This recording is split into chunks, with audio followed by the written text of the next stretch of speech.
get going here in a minute. Sorry, everyone. We're running a little bit behind today.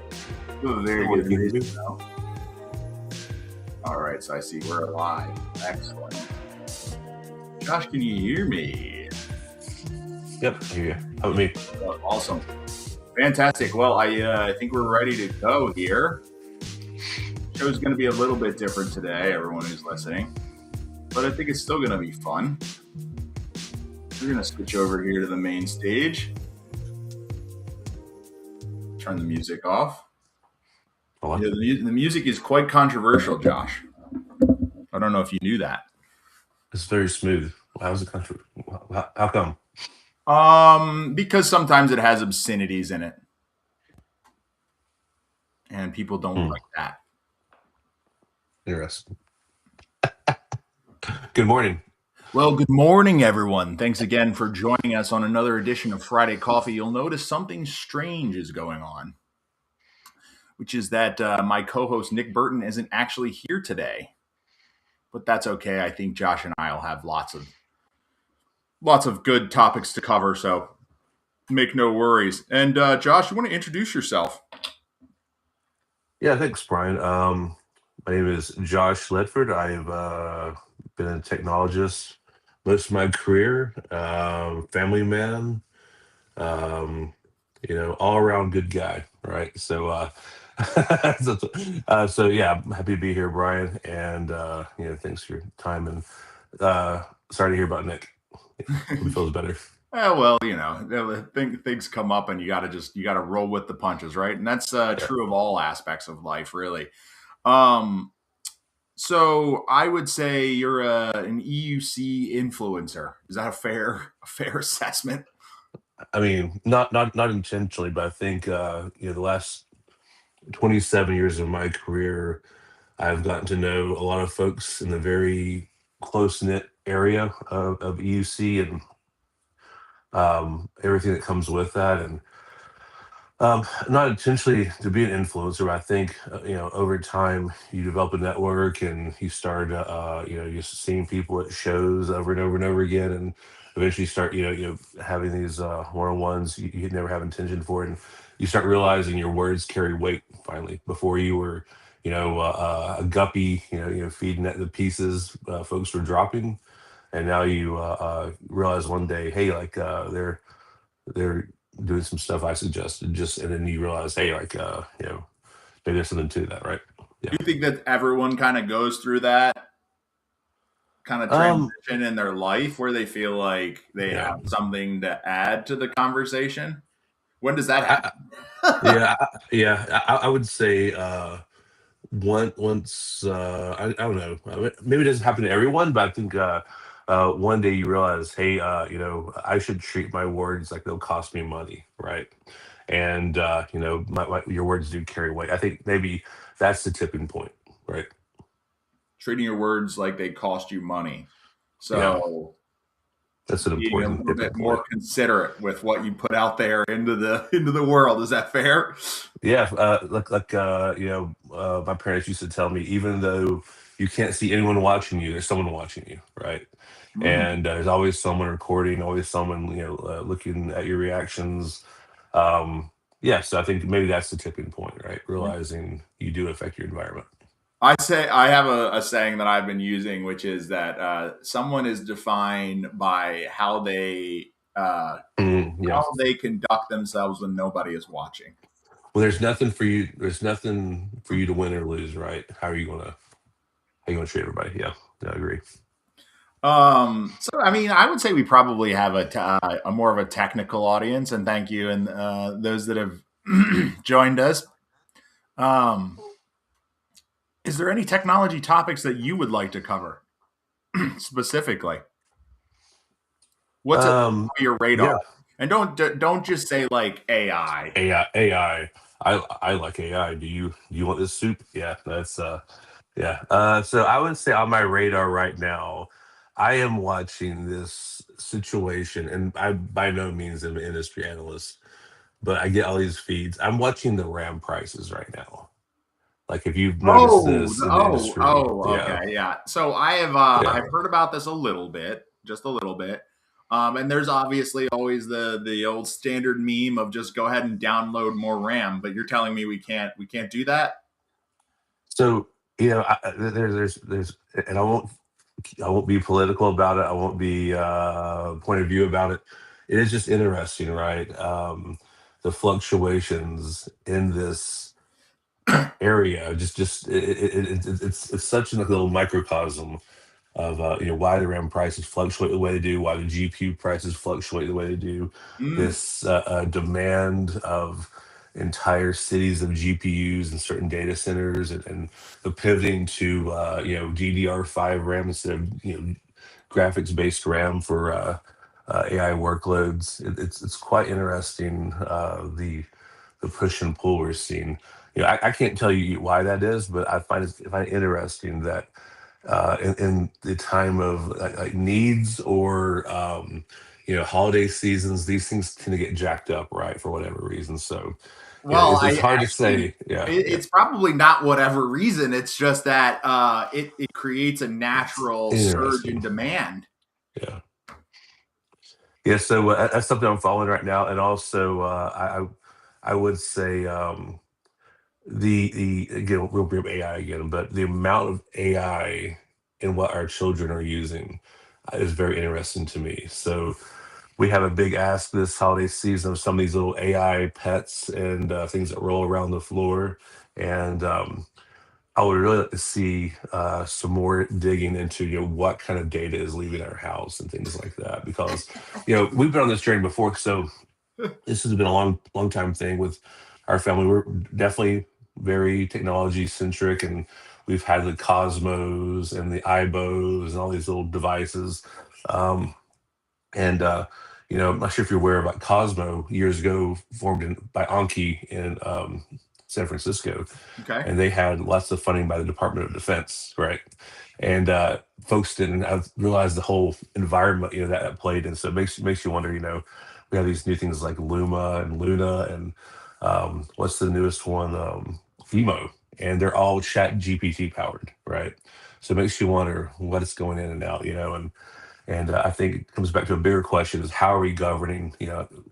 I know we wouldn't talk about AI, right? But how are we governing AI, right?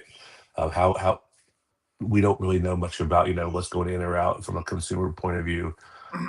It'll be interesting to see at least things like modeled and sanctioned after a body, that has your best interest. Maybe Yeah, I I don't know. mean, if we wanna get the 5 live people that are viewing us right now to tune out, we can talk about AI governance.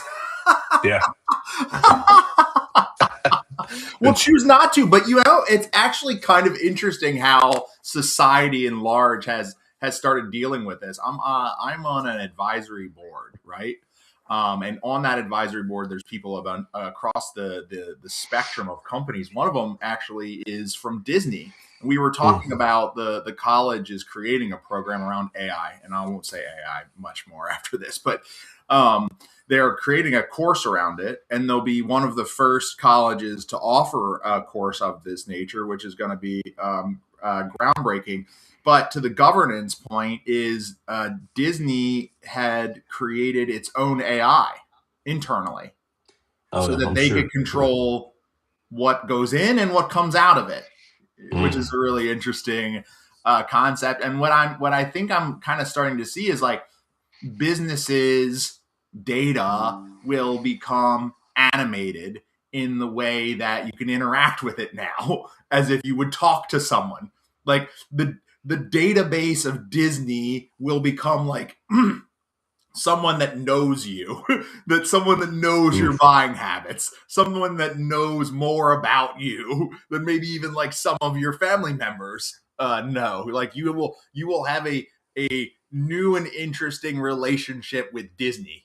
That was never in the vision of the city of the future, right? By the way, that was never in the vision, and it's so interesting. That's the way we pivoted versus floating cars, right? Well, Yeah. to an extent, but like so I don't really read a lot of fiction. I normally read like leadership books and all that kind of boring stuff. But there's a book called Neuromancer, basically. Yeah, yeah, yeah, yeah. Yep. It's Good book. very well known by William Gibson.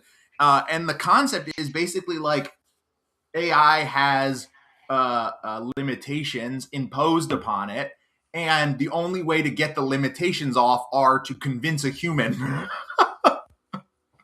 to take the limitations off. But to back to our conversation, it's like the whole premise of this is like these proprietary AIs that families own, that like operate businesses and own companies and have political careers, and you don't even know if the family members are even alive or dead anymore, because like the AI is making decisions as them, and it can occupy their voice, and it's like Yeah, crazy.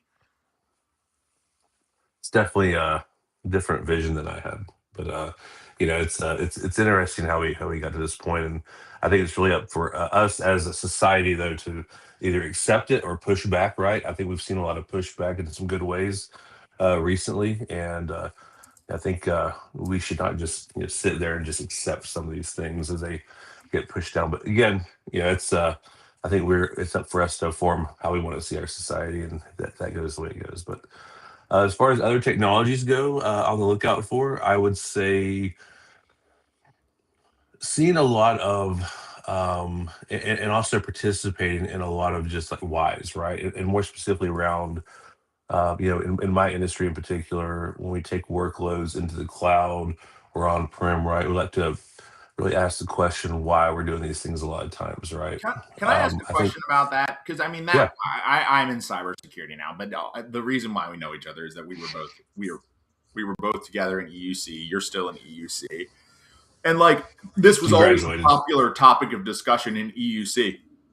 Is it the year of the VDI? Is it the year of the DAS? Are we moving to the cloud? Are we going local? Does anyone care about that conversation anymore at this stage, or just the workloads just run wherever they run, and who cares? I I mean, to an extent, like there's a cost element to it, right? That's really, I think, what ultimately decides it. It doesn't really matter what people's opinion is. If the technology is ubiquitous, it can run anywhere, right? But does anyone really care about that conversation anymore? So they care about the conversation. It is not as vexing as it once was, right? Things are more chewed up and formed and stamped out, right, than they used to be. It's not the Wild West anymore. I mean, in certain cases it can be, but I think where they do care is around performance, data locality. Cost is obviously going to be number one every time, but performance is definitely number two when you talk about that kind of spend.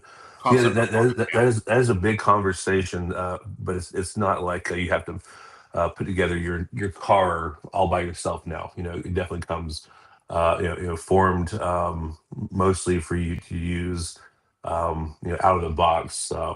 And what I mean by that is a lot of vendors already have adapters and best practices, and you're not forming your own guide rails for using these technologies.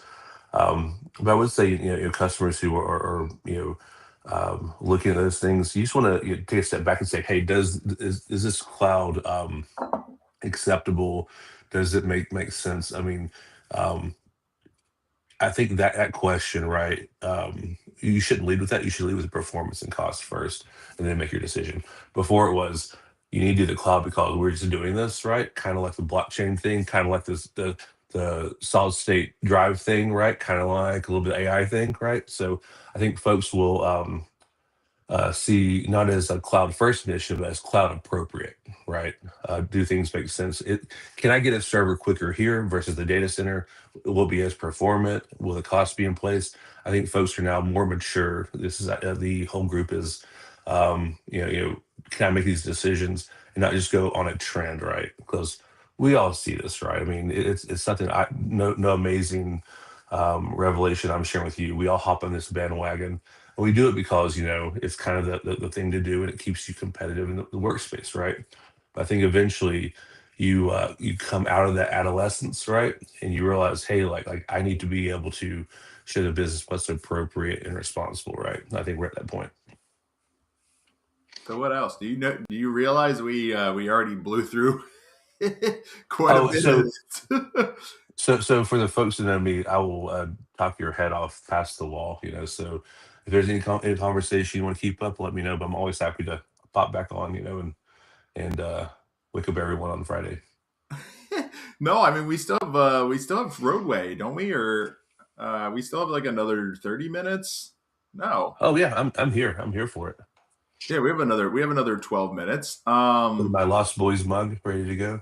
There you go. Your You favorite told movie? me because look, we're transparent here. We don't hide what goes on behind the scenes. This is not a professional organization in any such way. But you said that there was like a concept that you wanted to cover, and I think it had to do with like putting the ladder back down for Oh people. yeah. Sure. No, that's. I appreciate the reminder on that. What were we talking about? We were talking about our career progressions the other day, and we are talking about the mentors we had. We were very different in our kind of professional upbringing. I think we were talking about, right. So I was really fortunate, and I'll say I'm the kid with the golden spoon. I'll be honest with you, right? I have been, and what I mean by that is not like funded externally. What I mean by that is from a mentor's point of view.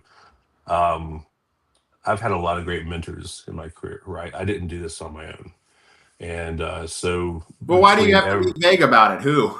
Who would you say oh, well, specifically? no, there's no so from the very beginning, there's this guy named Keith Hart when I used to work at this furniture company, and he helped me along the way understanding how folks perceive what you're saying, what you're not saying, and really how to address a room when I was very young, right, in my career. And then all through these places where I've hopped around and got experience, there's always been that one person who is kind of I've added their point of view to my entire like vision, right?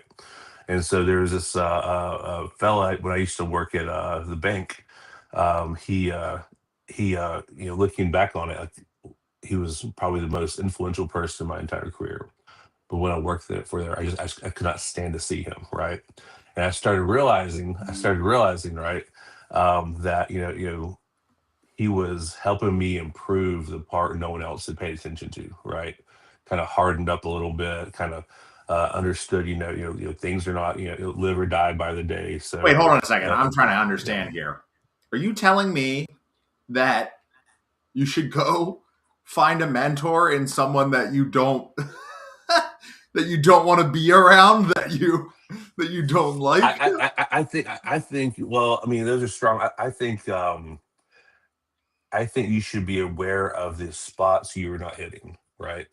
Everyone has blind spots in their personality or their professional development, and it's going to take someone that the old person didn't like to grow the new person. If that makes sense, right? So when we're going back to your personal scenario that you shared, you didn't like seeing him because of why? Oh Because yeah, just you were overall coarseness. Overall coarseness. Just we were very different as far as mannerisms go. I believe you can collect more flies with honey versus vinegar, and he was quite the opposite, right?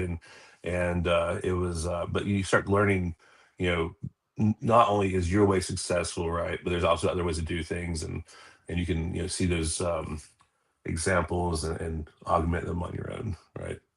So so. Oh, hold on. it was a good experience. Oh boy. Oh, Joe Javor. I love Joe Javor. JJ knows exactly who that is. He Yeah, knows who it is. yeah. That's He knows hilarious. exactly, and he had the same experience too. So, Joe, if you're still listening to us, would you agree with Mr. Ledford's assessment here? Did this guy also mentor you in a way? Because what's interesting is like I had a mentor early on in my career, and he was a very challenging Yeah, personality. That's the way that I'll put it. But I always used to tell myself this as I was like having panic attacks or whatever, throwing up before work. But I would just say like a sword is not sharpened by something that's weaker than it, right? Like that's yeah. not the way that I looked at it. That's a good way to say it. I don't know if that was is healthy to put yourself in a situation where you're like in that fight or flight mode all the time, where you're so stressed out. But I would say that I was definitely rapidly growing from a professional development standpoint. And that's a really great way to say it. Also, sometimes you have to work with something harder than yourself, right? That's a good way. I like So it. you liked it, this guy, or you didn't like him? Oh, I would say universally, he was despised, right? And it was, but you really have to understand, like when you have a cohort and we're all the same, right? We all have the same point of view, same kind of No, level I of love this. This is experience, juicy. Let's dish on right? people. No one knows who we're talking about right now except for Joe Jabor, and you better keep your mouth shut, Joe. Don't you say a word. But here's Joe. Here's the point though. Sometimes it takes something you're not expecting to make you better, right? And so at the time you will not understand it, right? It's not you. I don't live by the thing trust the process or any of that kind of stuff, right? But in some ways, right? I mean, you have to kind of wait and see how things work out, and folks are let's see what Joe said here. Yeah, exactly right. Yep. And so he's exactly It's right. like And getting a hug from your dad for the first time. Jesus, Joe. yeah, Like, yeah, come yeah. on, That's man. funny. And yeah, so Joe summed it up, and we have Joe and I have worked together for a very long time as well, and it's good to have that validation, Joe. Well, Thanks. look, I think you hinted at something here, right? Which is like, if you understood that would make something that would make you better, why wouldn't you have already done it, right? Yeah, yeah. It The takes human something psyche is crazy, right? externally acting on you to be like, hey, dum dum, like try this out instead, and Yeah. you might not like it because, like, say for example, like I fashion myself to be action to it is properly set up because you could be like, oh, I hate this person, like I'm gonna Oh man, quit, yeah. like That's an important part when you mature through your career is learning how to take the highs and lows, right? Because all the kids that get out, 22, 24, 26, right? They're like, this is going to be, rainbows and unicorns forever, right? And it really, what makes you a professional is the low parts and how you handle those and how you respond, right? That's what I makes you mean, the professional. interesting thing is, look, we have another 5 minutes. We have a question we always ask, but I would just well, let's ask this way, right? I'm on an advisory board at a college as well, and I'll tell you definitively, right, firsthand knowledge that the early stage career is getting really, really brutal. So what do we say Mm, to all these young people out there that are really entering into a job market that is in a sense like evolving, right? It's not bad, it's not good. Like you can see a lot of these jobs being cut, but if they were so easily cut, were they that important to begin with? And I don't mean it in the sense of like what the no, that's person a very was good point, doing though. wasn't important. But if they Yeah. could just terminate the positions and they don't care about it, then is it really contributing to the strategic nature of like whatever the business is doing? So, like, what are these kids? What are these young people supposed to do with themselves in this Well, well, I atmosphere? mean, just like like there's no longer like we had the printing press. We don't have a typesetter anymore. I mean, some of these things evolve and we go on, right? So I would say for the kids starting off in their career, make sure that you are worthy of the challenge, right? That whatever challenge comes in front of you, you are worthy to handle it. You have a community of people that can help you along the way. You just have to be Mm, humble and open enough to ask for help if you need it, right? I see. I think a lot of times the kids popping right out of school think, this is my burden to bear, and it's not the case, right? As you progress, you'll see that we do these things as a team, and building your network and mentorships and your group of folks is the most important thing you can do besides becoming a Cisco network professional, right? Oh, yeah. Yeah. So yeah, Cisco network professional. Yeah, very Yeah. clever. So I guess is that the takeaway, right? Is that what we close with, which is send the ladder back down for other people, but Yeah. also So like as yeah, yeah. as a youth, ask for help because it's our responsibility as people that have more experience than you to help you out. I would say when you watch the folks helping you out, remember that feeling, remember how that felt, and you should send the elevator back down, right? That's Elevator, the right? most important thing. Uh, if folks were not helping you out previously, right, then you would not be able to experience that. But you do experience it because eventually you do find your mentor, you do find someone to kind of imitate and mirror, and that's important because you're still learning who you are at that point, right? It's important that when you do get to that point and you do have the ability, you share that, right? Because that's how you create your environment, and that circle that you turn will pay itself back Well, hundredfold, I have a right? question about that. Just to cap off, you have bandwidth for people to reach out to you. Absolutely, because there is nothing, and actually, when everyone, I get, hundreds of pings on LinkedIn a week, right? Asking, I mean, for, some advice on this, that, and a lot around like application packaging just randomly because I did a lot of that. But really, you know, I would say if anyone, you ping me on LinkedIn, if you need any career advice around the EUC space. I would also recommend that you do try to join some kind of mentor or local group in your industry, or even Mm. with folks who are like-minded if you live in a smaller town, right? And not so much to have folks that agree with you, but just to meet people you wouldn't normally meet, right? I think that's really important. And then again, feel free to reach out to me on LinkedIn. I always give everyone my direct cell phone. There's probably 200,000 of you that have my direct cell phone number.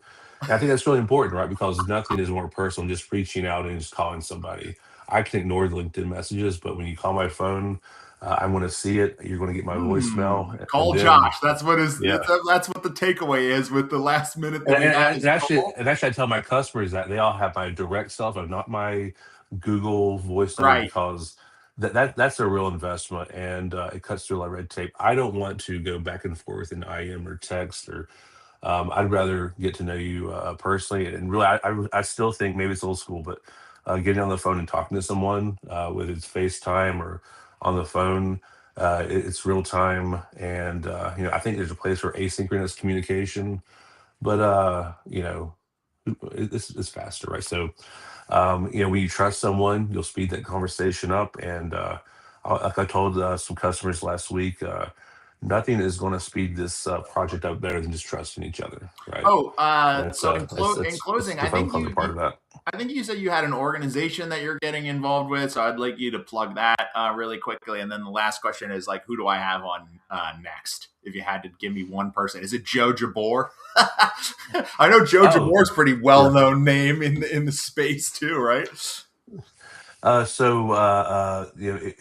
If you could have maybe Joe Jabor would be a good one. I also would recommend a great one, probably a good one would be either Andy Meyer from Gotham, Oh, I know Andy. or Yeah, I love yeah, Andy. yeah, yeah. He's actually he's one of my mentors also, and him and I have shared a lot of tears, right?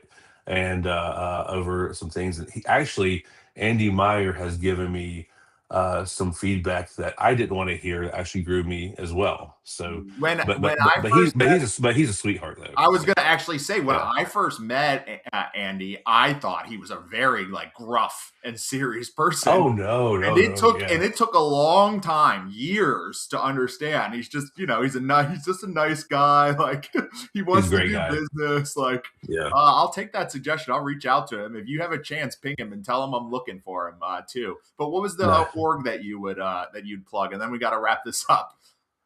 Oh, so something I've been using recently is so I do a lot of social media posting, and a lot of times I just get blocked, but I want to make sure that I cover something that is um, topical.